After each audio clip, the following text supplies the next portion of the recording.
నమస్తే, తెలుగురాజ్యంకి స్వాగతం. నేను సంధ్య.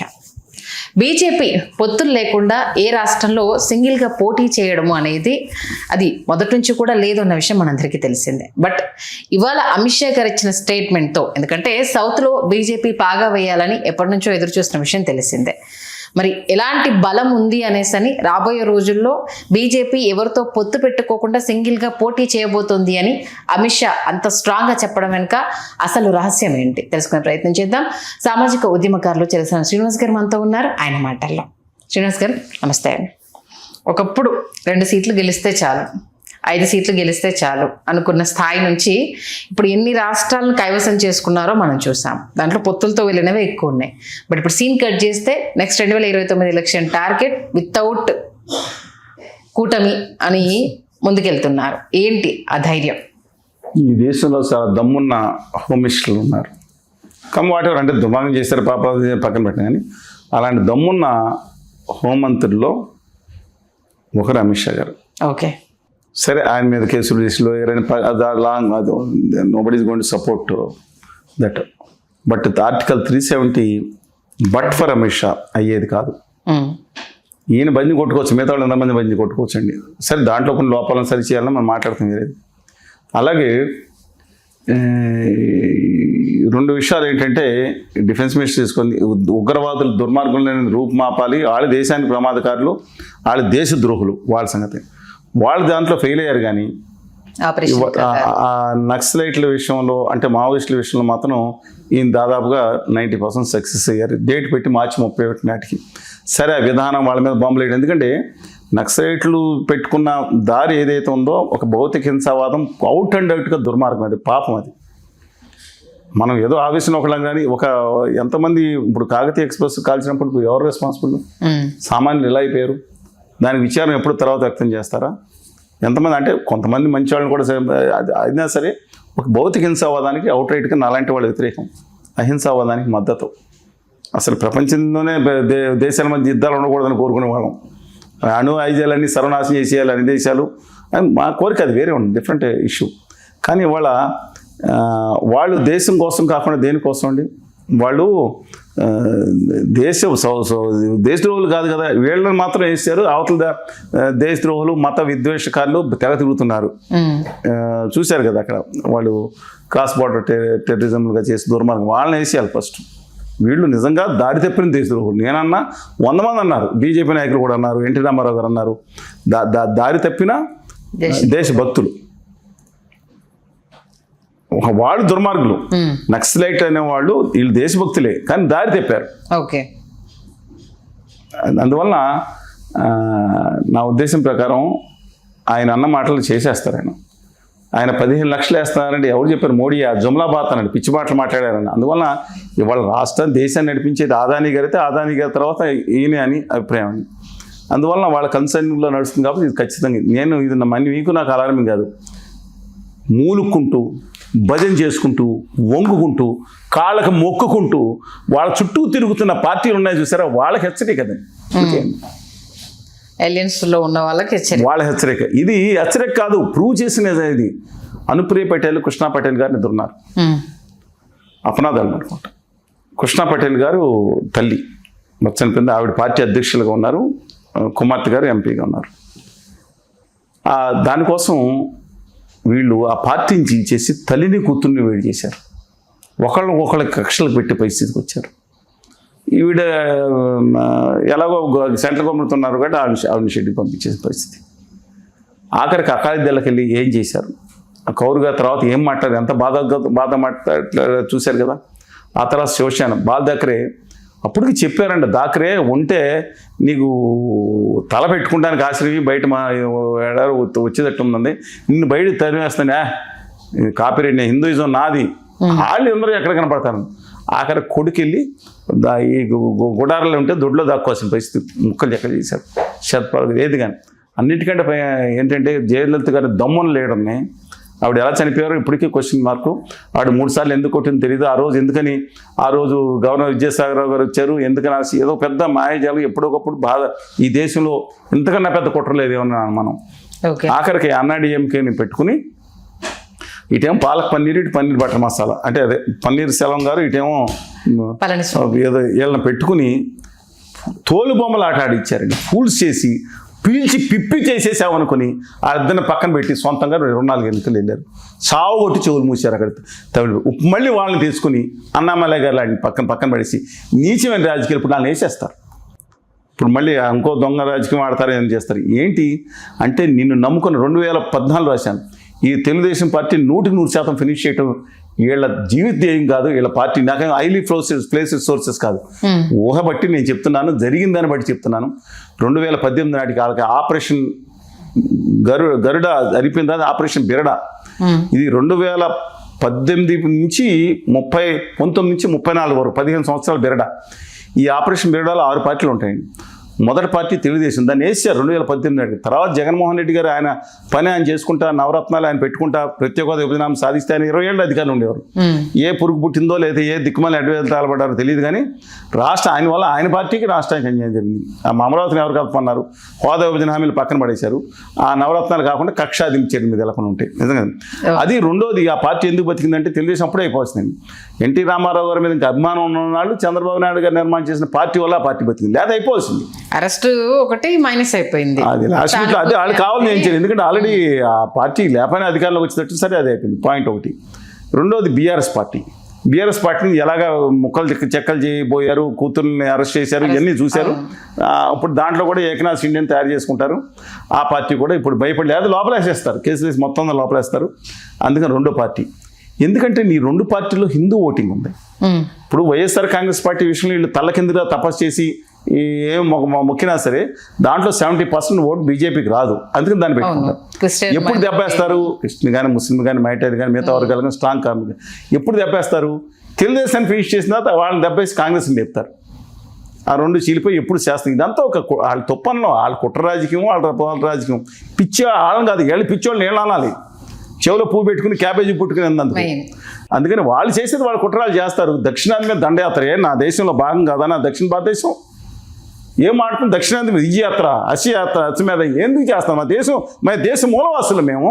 సరే అయిపోయిన తర్వాత రెండో పార్టీ. మూడో పార్టీ ఏంటి, జనతాదళ వేసారు. వాళ్ళ మీద అందరూ తోసిన తప్పులు కానీ వీళ్ళ కానీ దేవుడి గారి మీద కానీ కుమారస్వామి గారి మీద, వాళ్ళ కొడుకులు తమ్ముళ్ళు అందరి మీద కేసులు పెట్టారు. వాళ్ళు చేసుకున్న కొంత, వీళ్ళు కొంత. ఆయన సైలెంట్కి వెళ్ళి గవర్నమెంట్ జాయిన్ అయిపోయింది. మూడో పార్టీ అయిపోయింది, అంతర్ధానం అయిపోతుంది. జేడీఎస్ ఉండదు, ఏదో నామాత్రం ఉంటుంది. ఇక నాలుగో పార్టీ ఏంటంటే అన్నా డిఎంకే, దాన్ని ముక్క చెక్కలు చేశారు, దాన్ని ఇంకా చెక్కలు చేస్తున్నారు. ఇప్పుడు ఆ పన్నీర్సెల్వం మొక్కలు ఆ పార్టీని రెండుగా చేల్చాలని ప్రయత్నించారు. మళ్ళీ ఎందుకు వచ్చిందో విజయ్ లైన్లోకి రాలేదు కాబట్టి మళ్ళీ పెట్టించారు. ఇక ఐదో పార్టీ వైఎస్ఆర్ కాంగ్రెస్ పార్టీ. ఎందుకంటే ముందర ఇక్కడ స్టేజ్లో వచ్చిన తర్వాత అంతవరకు ఆడు చూపించి ఆడించుకుంటారు. ఆరో పార్టీ డిఎంకే, చాలా కష్టం అది. కానీ దాంట్లో కూడా ఉదయం ఆ కళానిధి మారన్ గారి కుటుంబానికి వెళ్ళి గొడవ జరుగుతున్నాయి. ఆల్రెడీ వాళ్ళ కేసులు ఉన్నాయి, వాళ్ళు ఎప్పుడో బ్లాస్ట్ చేస్తారు, అయిపోయింది. ఈ ఆపరేషన్తో మొత్తం దక్షిణాదిన ఉన్న చేయాలని ఈ కుట్రలు తెలుసుకుని కూడా ఎందుకండి వెనకాల తప్పనిసరి, ఎందుకంటే ముఖ్యమంత్రిని లోపల ఇచ్చారు, కేజ్రీవాల్ గారిని భయపడుతున్నారు. ఏదో రోజు యాదాని గారు ఇద్దరు మనుషులు గనక, నేను చెప్తున్నాను అంటే ఇంకా మనం వెళ్ళాలంటే అస్సాంలో ముఖ్యమంత్రి ఎవరండి, నిన్న కేసులు పెట్టారు. ఇది ఇది హెల్త్ డిపార్ట్మెంట్లో 2006 నుంచి 14 వరకు కుంభకోణం జరిగింది, దారుణం జరిగింది, అంతా చేసి గొడవ కూడా చేశారు. తీర చూస్తే అప్పుడు ఆరోగ్య శాఖ మంత్రి శర్మ గారు అంట, ఇప్పుడు ముఖ్యమంత్రి అంట. ఇప్పుడు సుబేంద్ర అధికారి మీద జేబులో పట్టుకుని ఎన్ని మోడీ గారు ఇళ్ళ అనుకుని ఎక్కిరించి మాట్లాడారు, ఏ కిదర్గయ్యా దేకో అధికారి అని.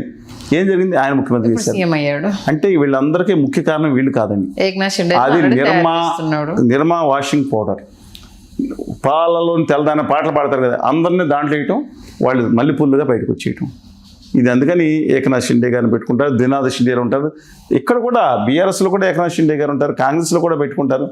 అందుకని వీళ్ళకి కావాల్సింది ఏంటంటే వాళ్ళ ఉత్తర భారతీయ ఆర్య సనాతన మనువాదాన్ని పెట్టడం. ఇది ప్రమాదకరం.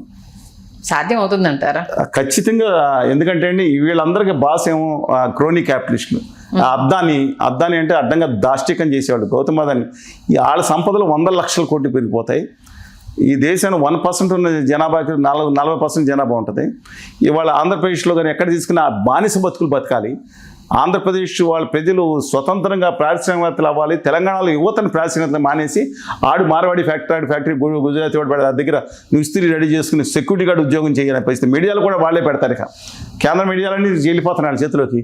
ప్రాంతీయ మీడియా మిమ్మల్ని మాత్రం వదిలేస్తారు. మీరు కూడా వాళ్ళ బానిస బతుకుతూ ఉండాలా? ఇప్పటికన్నా జాగ్రత్త తెచ్చుకోండి. వాళ్ళ వందల లక్షల కోట్లకి వెళ్ళిపోయారు. దయచేసి తెచ్చుకోండి. వాళ్ళు చెప్పింది కరెక్ట్. ఎందుకంటే అమిత్ షా గారు దమ్మున్న లీడరు, ఆయన చెప్పింది చేస్తాడు. నాటి మోడీ గారిది ఏముందండి, మీరు అనుకుంటున్నారు మోడీ గారిది కాదు. అందులో చేయాల్సింది అదానీ గారు, మా అమిత్ షా గారు. దమ్మున్నాడు, జాగ్రత్త పడండి. నేను ఆంధ్రప్రదేశ్కి ప్రత్యేక హోదా విభజన లేకుండా నమ్మద్రోహం చేసిన మనిషి. నా బాధ అది. నేను అసలు నా తెలుగు జాతి బాగుండాలి, దక్షిణాది బాగుండాలి, దేశం బాగుండాలి. కానీ నమ్మద్రోహం చేస్తాను కాబట్టి అవుట్ అండ్ తీస్తాను. Otherwise no problem. ఎందుకంటే I don't the integrity of Yogi Adityanath గారి ఈ దేశం విషయంలో ఆయన కానీ మిగతా వాళ్ళు కానీ వాజ్పేయి గారిని ఎప్పుడు కూడా తప్పుడు పని చేయరు. దేశాన్ని తీసుకెళ్ళి విదేశాలకి లేదా క్రోనీ క్యాపిటల్ తాకట్టు పెట్టే పని వాళ్ళు ఎవరూ చేయరని ఉద్దేశం. కనీసం మోహన్ భాగవత్ గారిని ఎప్పుడన్నా తెచ్చుకుని, ఒకవేళ ఆయన పదవులు ఇష్టం లేదు కానీ వాళ్ళ దేశాన్ని ఎప్పుడు క్రోనీ క్యాపిటల్ తాకట్టు పెట్టరు.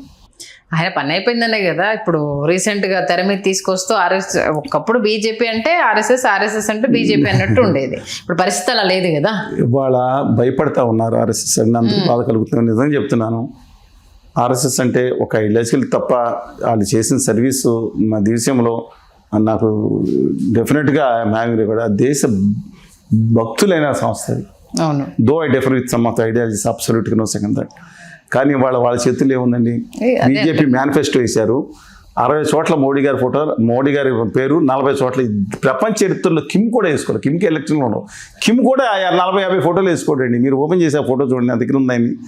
ఆ బీజేపీ ఈ ప్రపంచ చరిత్రలో, బీజేపీ చరిత్రలో, భారతీయ జనసంఘ చరిత్రలో, హిందూ మహాసభ చరిత్రలో కూడా ఇంత దుర్మార్గం ఎప్పుడు కూడా ఇంత దుర్మార్గాన్ని బలరాజ్ మధోక్ గారు చేయలేదు. ఎవరో కూడా చేయలేదు. వాజ్పేయి గారు కూడా వాళ్ళ ఫోటోలు వేసుకుంటాం.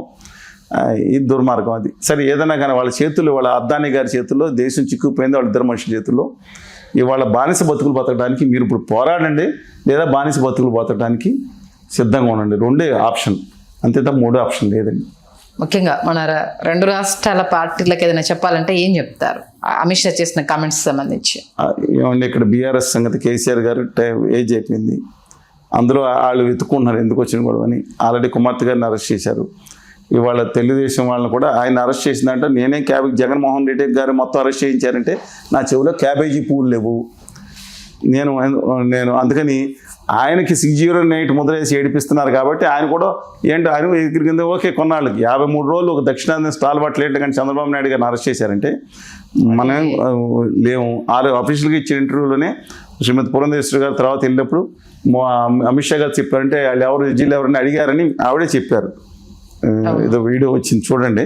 ఒక different issue. But the thing నేనేం చెప్తున్నా అంటే ఇవాళ మీరు జాగ్రత్త పడండి, లేదా శాశ్వతంగా బానిసలుగా ఉండటానికి సిద్ధపడండి. రెండే బానిస సంఖ్యలా మీరు స్వతంత్రంగా మీరు ఉండదలుచుకున్నారు. మీ పార్టీలని ఒక ఆత్మగౌరవం కోసం పెట్టారు. ఇవాళ దయచేసి ఇవాళ బీఆర్ఎస్ని కూడా తెలంగాణలో అది కూడా ఉండాలి.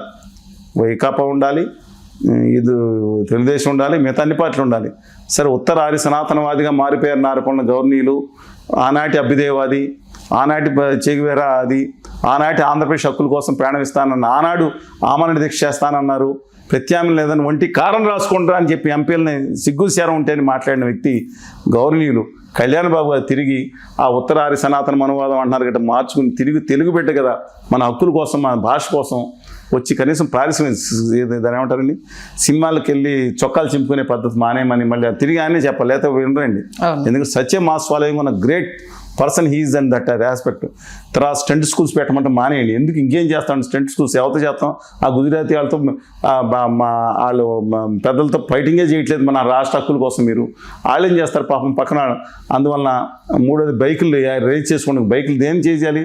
మీరు ఇండస్ట్రీస్ ప్రొడక్షన్ పెంచండి మన యువతతో, దానికి చేయించండి. పాపం వీళ్ళు యాక్సిడెంట్ అయితే ఎలాగ? దయచేసి మై హంబుల్ రిక్వెస్ట్, మారండి. మారి తిరిగి మామూలుగా తెలుగు బిడ్డగా మారి హక్కుల కోసం ఫైట్ చేయమంటే అప్పుడు మాత్రం సాధ్యం. లేదంటే మిమ్మల్ని కూడా వదలరు. మీరు లాస్ట్ అనుకో, మీరు బాగా విధేయంగా ఉంటారు, మిమ్మల్ని కూడా మిమ్మల్ని కూడా దాంట్లో మెచ్చేసుకుని ఏమన్నా మెచ్చైపోతారు. ఆయన పదవి ఆయన తృణమూల్ కాంగ్రెస్లో అహంకారంతో ఉండే ఒకప్పుడు ఆవిడకి దిక్కు మొక్కు లేకుండా అయిపోయింది. మాట్లాడితే ఇవాళ కదా.